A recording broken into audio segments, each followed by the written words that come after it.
राजस्थान के मुख्यमंत्री अशोक गहलोत पिछले 14 दिनों में 4 बार राजस्थान के राज्यपाल कलराज मिश्रा से मिले हैं। लोगों का कहना है कि अगर मुख्यमंत्री अशोक गहलोत अपने पूर्व उप मुख्यमंत्री सचिन पायलट से 2 बार भी मिल लेते तो ये नौबत नहीं आती। हर सफल आदमी के पास उसकी एक खास नैसर्गिक ताकत होती है। अगर वह जीवन में कभी असफल होता है तो अपनी उसी ताकत के चूक जाने की वजह से होता है। राजस्थान के मुख्यमंत्री अशोक गहलोत जब दूसरी बार प्रदेश अध्यक्ष बने थे तब राजस्थान में बड़े नेताओं की बड़ी फौज थी।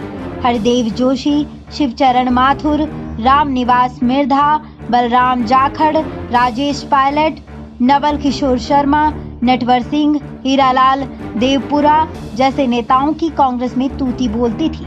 तब अशोक गहलोत ने जयपुर के ऐतिहासिक गवर्नमेंट हॉस्टल के शहीद स्मारक पर एक सम्मेलन बुलाया जिसका नाम रखा था भूलो और माफ करो। उस समय कांग्रेस में गुटबाजी चरम पर थी और अशोक गहलोत ने भूलो और माफ करो के नारे के साथ सबको गले लगाकर कांग्रेस को एक सूत्र में बांध दिया था।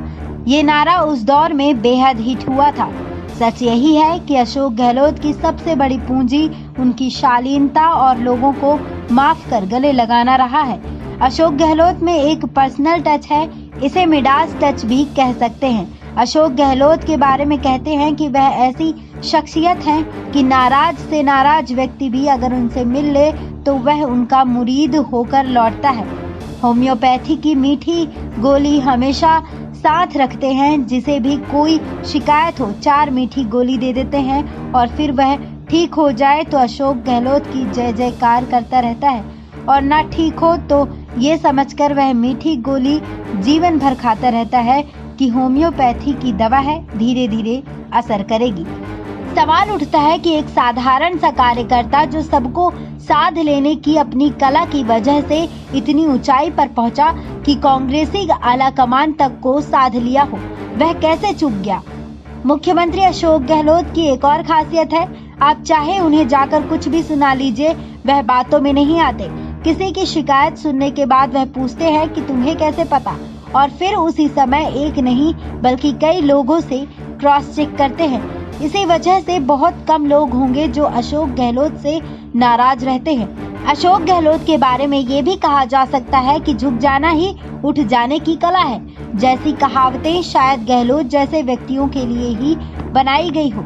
जब अशोक गहलोत दूसरी बार मुख्यमंत्री बने थे तो उस समय सचिन पायलट की तरह ही विधानसभा अध्यक्ष सीपी जोशी एक अलग पावर सेंटर थे। केंद्रीय मंत्री के रूप में नाथ द्वार में बड़े जलसे के रूप में उनका जन्मदिन मनाया जा रहा था और तब अचानक से जयपुर से अशोक गहलोत वहां पहुंच गए थे। सीपी जोशी ने मंच पर तब कहा था कि मैं जानता था कि अशोक गहलोत आएंगे।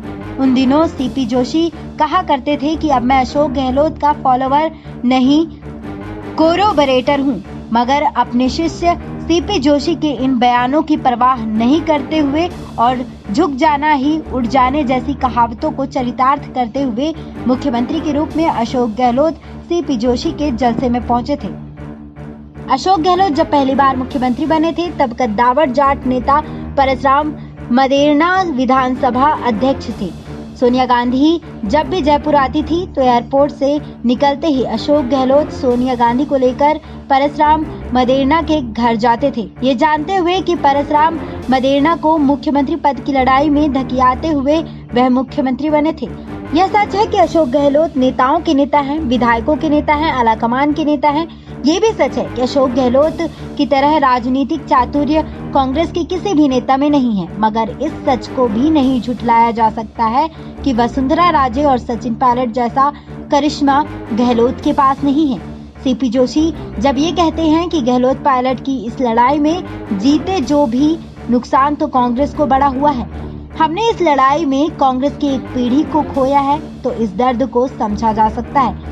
गहलोत और पायलट आम कांग्रेस जनों के दर्द को शायद ना समझ पाए जो बिना पद की लालसा में सालों से दरी उठा रहे हैं, ये सोचकर कि हम गांधी नेहरू की विरासत को नई पीढ़ी के लिए ढो रहे हैं।